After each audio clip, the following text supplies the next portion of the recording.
Mes trios. Donc, sans surprise, le premier trio, Caulfield, Suzuki, Slavkovski, c'est un trio complémentaire. On n'a pas besoin d'en reparler. Tout le monde a le même premier trio. Bolduc, Dak, Demidov. Je mets Bolduc sur le deuxième trio parce que il a un shot, il a une nasty shot comme on dit. Très bon shot. Et avec Dak et Demidov qui sont des passeurs, je pense que Bolduc peut marquer 30 buts avec ces deux-là. Dak, je sais que beaucoup vont me questionner sur Kirby Dak, mais le Canadien n'a pas réussi à avoir un deuxième centre. Avec l'échange de Bolduc, tu as donné quand même beaucoup d'assets. Ensuite, pour Bolduc, tu as donné Mayu. Donc, il te reste pas énormément d'assets non plus pour avoir un deuxième centre. Et est-ce que Dak peut dépanner ou même peut-être exploser cette année en attendant Michael Hage?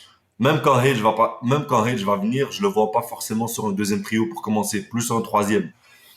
Mais j'ai encore de l'espoir en Dak. Je sais que beaucoup vont parler, mais j'ai quand même encore de l'espoir pour Dak. Je pense que Dak peut faire quelque chose. S'il évite les blessures, je sais que on peut pas faire un monde avec des si, mais quand même, s'il esquive les blessures, je pense que Dak peut être un deuxième centre dans la Ligue nationale encore aujourd'hui. Encore. Est-ce qu'il peut... S'il fait... En plus, avec un Bolduc et Demidov, je pense qu'il est très bien entouré. L'année passée, il est entouré de qui? Lainé. Je veux dire, Lainé, c'est un bon joueur, Lainé, mais je le mets même pas dans mon alignement cette année. Donc, avec un Demidov, qui pour moi va être la recrue de l'année.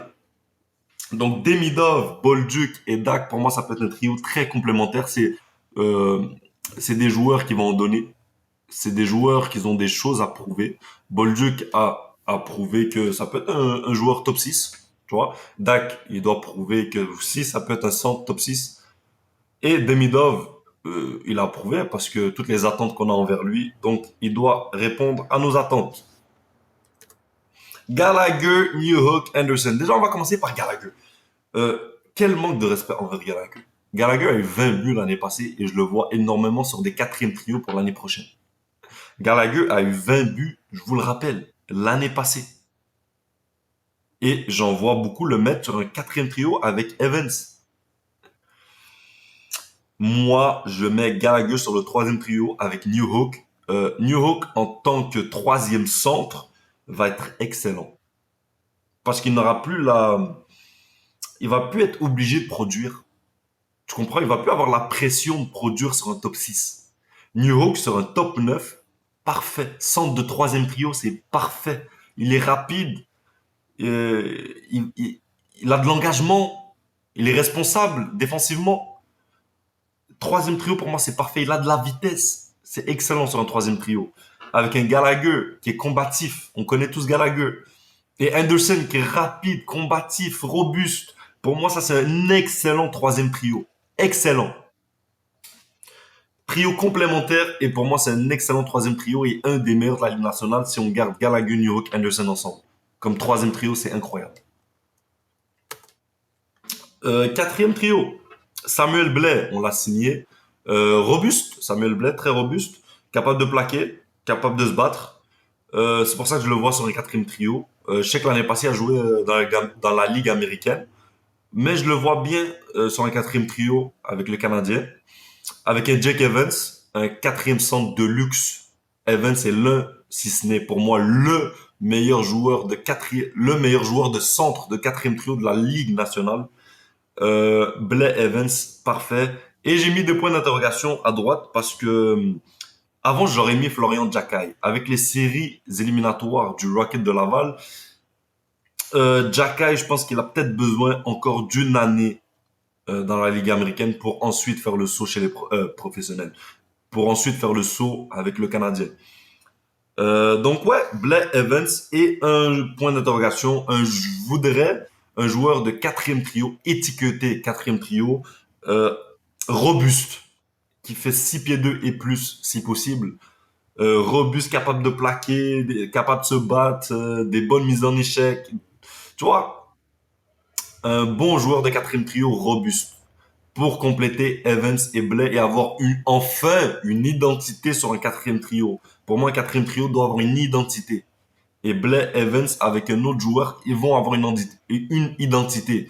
Evans, c'est pas le plus robuste, mais il est rapide. Il est rapide, il gagne des mises en jeu, il est combatif, il est capable de plaquer, il est agressif. Avec Blake qui est agressif aussi, et un autre aussi encore agressif, tu as une identité sur une quatrième ligne. Et c'est ça qu'une quatrième ligne doit te donner, de l'énergie, de l'agressivité. Une quatrième ligne doit avoir une identité. Et c'est ce que j'aimerais avoir avec ce trio-là, un joueur qui complète bien Blay et Evans. Donc on va passer maintenant au duo de défenseurs. Je vois Hudson Dobson. Pourquoi Hudson Dobson? Je vais vous l'expliquer parce que je vois beaucoup de gens qui mettent Goulet avec Dobson et j'aurais pas dit non. Le problème avec ça, c'est que tu vas être obligé de mettre Hudson avec Carrier. Est-ce que tu veux vraiment mettre Hudson qui est 5 pieds 9 avec Carrier qui est 5 pieds 11? Non. Donc c'est pour ça que je mets Hudson Dobson. Euh, incroyable. Ça va pas être la meilleure paire défensivement, mais Hudson Dobson offensivement, ça va être juste incroyable.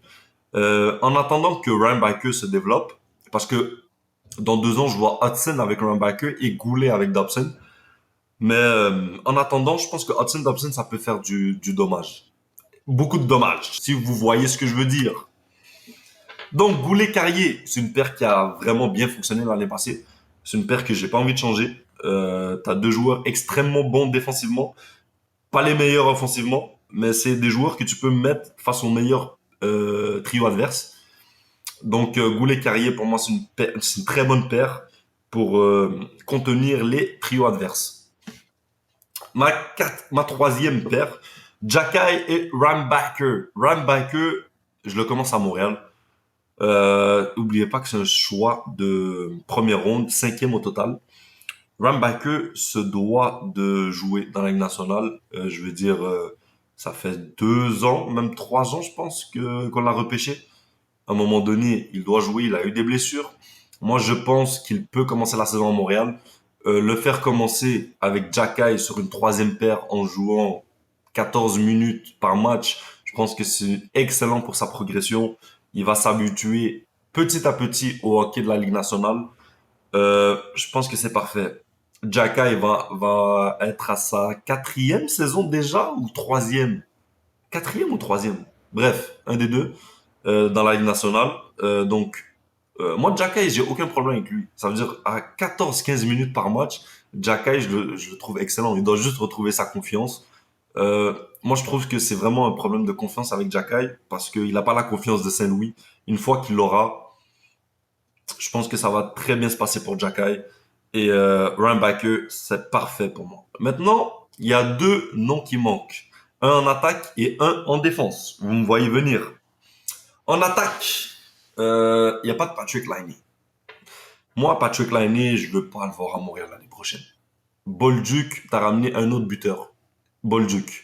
T'as Caulfield et t'as Bolduc qui peuvent marquer des buts maintenant. Caulfield, à peu près 40 buts. Bolduc, s'il peut en marquer 25 l'année prochaine, c'est déjà bien. Euh, moi, l'année, je veux pas le voir l'année prochaine. That's it. Je veux pas commencer à le critiquer. Il a eu quelques problèmes mentaux, quelques problèmes d'addiction, si je me trompe pas, quelques problèmes. Bref, il a eu des problèmes. L'année passée, il s'est blessé. Il est quand même revenu au jeu. Il a esquivé l'opération pour revenir au jeu le plus vite possible. Maintenant, euh, il a été bon. Il a marqué des buts, une vingtaine. Il a marqué 20 buts, si je me trompe pas. Mais son éthique de travail, je peux plus. Sincèrement, je peux plus son éthique de travail. Des joueurs, il me rappelle beaucoup Jonathan Drouin. Pas forcément, pas dans le style de jeu, mais beaucoup dans. C'est des gens avec énormément de talent, mais qui en donnent pas sur la patinoire. Donc, malheureusement, moi, Lainé, pour moi, il revient pas. Je sais pas comment on va s'en débarrasser. Je sais pas s'il va falloir qu'on paye pour s'en débarrasser, mais je veux qu'on s'en débarrasse. C'est ça. C'est ma formation, c'est pas la formation que je pense que le Canadien va mettre. C'est la formation que j'aimerais que le Canadien mette au premier match de la saison régulière. Et en défense, Mike Madison, qui a souvent été beaucoup critiqué, des fois avec raison, des fois avec tort. Parce que pour moi, Madison n'aurait pas dû être critiqué jusqu'à ce stade-là. Ouais, j'arrive pas à parler. Madison est un excellent défenseur top 4 dans la Ligue nationale. Mais avec le Canadien, il jouait juste trop. C'est pour ça qu'on a eu un problème avec Madison. Il jouait trop. Il jouait 25, 26, 27 minutes par match. C'est beaucoup trop pour un Mike Madison. Mike Madison à 20, 21 minutes par match, il serait excellent. Sauf que en ramenant Dobson qui va jouer quoi? 24, 25 minutes par match. Hudson qui va jouer quoi? 23, 24 minutes par match. Goulet qui va en jouer 21, 22. Carrier qui va en jouer 20. Euh, T'as plus de place pour un Madison. Madison, je pense que si tu vas aller chercher un deuxième centre, tu peux aller le chercher avec Mike Madison. Bien sûr, tu vas devoir ajouter, mais Mike Madison peut être une bonne monnaie d'échange pour avoir un centre, pour avoir un bon deuxième ou troisième centre avec le Canadien. Donc c'est pas mal ça. Lainé, comme j'ai dit, Lainé et Madison, je les vois partir. Donc c'est ma faute. Ah, j'ai oublié les gardiens. Montembeau, sans aucune surprise, va être le numéro un. À moins d'une énorme surprise, devrait être le numéro un. Je vois Dobèche comme deuxième gardien. Il l'a prouvé en séries éliminatoires l'année passée. Kakonen, je pense, ça va être une très bonne police d'assurance au cas où qu'un de nos deux gardiens se blesse. Donc, c'était mes trios pour le premier match de la saison régulière 2025-2026 face à je ne sais pas qui. Je ne sais pas si le calendrier est déjà sorti. Mais ça serait pas mal ça. Maintenant, si le Canadien rajoute un deuxième centre, ça serait parfait. Mais je suis à l'aise à commencer avec Dak. Je suis à l'aise à commencer avec cette formation pour le premier match de la saison régulière. Et pour moi, on s'est amélioré largement. Parce que quand on voit les ajouts qu'on a fait, Dak n'était pas là l'année passée. Il était là, mais il a joué une cinquantaine de matchs. Donc, en fin de saison, il n'était pas là. Donc, tu rajoutes Dak, tu rajoutes Bolduc, tu rajoutes Demidov. Demidov a joué 2 matchs avec le Canadien l'année passée. On compte pas les séries éliminatoires. Mais Demidov a juste joué 2 matchs. Donc, tu rajoutes un trio complet. Bolduc, Dak, Demidov. Et tu rajoutes Dobson. Dobson est une amélioration plutôt à Madison et Savard. Voilà. Et Rambacker. Rambacker, c'est lui qui va remplacer Savard. Dobson, il remplace Madison. Rambacker, je pense que c'est meilleur que Savard. Et Dobson, c'est largement meilleur que Madison. Donc, c'était ma formation. On se dit à une prochaine vidéo. Sur ce, peace! C'était Ali MNS. Peace!